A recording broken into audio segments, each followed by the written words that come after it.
സർക്കാർ ഓഫീസുകൾ എന്ന് പറയുമ്പോൾ നമ്മുടെ മനസ്സിൽ ആദ്യം ഓടിയെത്തുന്ന ആ പഴയ ചിത്രം മാറുകയാണ്. തളിപ്പറമ്പ് നഗരസഭയിലേക്ക് എത്തുന്നവരെ ഇനി സ്വീകരിക്കുക ഒരു വെൽക്കം ഡ്രിങ്കും പുഞ്ചിരിയും നൽകിക്കൊണ്ടായിരിക്കും. തളിപ്പറമ്പ് നഗരസഭയെ ജനസൗഹൃദമാക്കാൻ ലക്ഷ്യമിട്ട് പുതിയ ഭരണസമിതി നടപ്പിലാക്കുന്ന ആദിത്യ മധുരം പദ്ധതിക്ക് പുതുവത്സരത്തിൽ തുടക്കമായി. Chairperson P K. സുബൈർ ഉദ്ഘാടനം ചെയ്തു. പുതുവത്സര ദിനത്തിൽ തളിപ്പറമ്പ് നഗരസഭയിലെത്തിയ ജനങ്ങളെ പായസം നൽകിയാണ് സ്വീകരിച്ചത്. പ്രഥമ കൌൺസിൽ യോഗത്തിലാണ് വിവിധ ആവശ്യങ്ങൾക്കായി നഗരസഭയിലെത്തുന്ന ജനങ്ങൾക്ക് വെൽക്കം ഡ്രിങ്ക് നൽകി സ്വീകരിക്കാനുള്ള നിർദ്ദേശം നഗരസഭാ ചെയർപേഴ്സൺ പി.കെ. സുബൈർ മുന്നോട്ട് വെച്ചത്.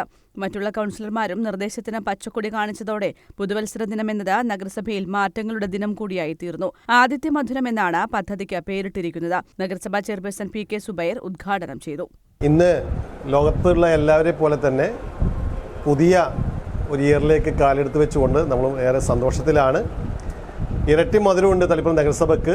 തളിപ്പറമ്പ് നഗരസഭയിൽ ചാർജ് എടുത്ത പുതിയ ഭരണസമിതി ഏറ്റവും ജനപ്രിയമായ ഒരു പദ്ധതി ഇന്ന് തുടക്കം കുറിച്ചിരിക്കുകയാണ്. തളിപ്പറമ്പ് നഗരസഭയിലേക്ക് എത്തുന്ന പൊതുജനങ്ങൾക്ക് പല ആവശ്യങ്ങൾക്ക് വേണ്ടി അവർ എത്തിച്ചേരുമ്പോൾ അവർ സ്വീകരിക്കാൻ സ്റ്റാഫ് ഉണ്ടാവും. അവർക്ക് നൽകാൻ മധുരപാനീയം ഇവിടെ തയ്യാറായിട്ടുണ്ട്. ഇന്ന് പായസമാണ്. ഇന്ന് ഈ 1-ാം തീയതിയാണ് പ്രത്യേക ദിനമായതുകൊണ്ടാണ് പായസം.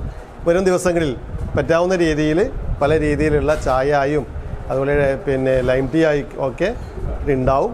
അതുകൊണ്ട് ഞങ്ങൾ ഏറെ സന്തോഷമുണ്ട്. കാരണം ജനങ്ങളെന്ന് പറയുന്നതാണ് ഏതൊരു പ്രാദേശിക ഭരണകൂട സംവിധാനത്തിൻ്റെയും ഉടമസ്ഥർ. യഥാർത്ഥ ഉടമകൾ അവരാണ്.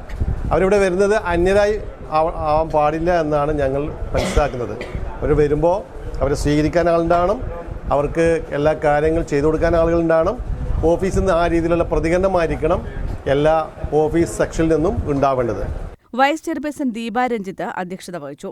നഗരസഭാ secretary K P. Subair, T. Balakrishnan, Pullayikkudi Chandran, K. Muhammad Basheer, K V. Muhammad Kunhi, K M. Latheef തുടങ്ങിയവർ സംസാരിച്ചു. News bureau, Taliparamba.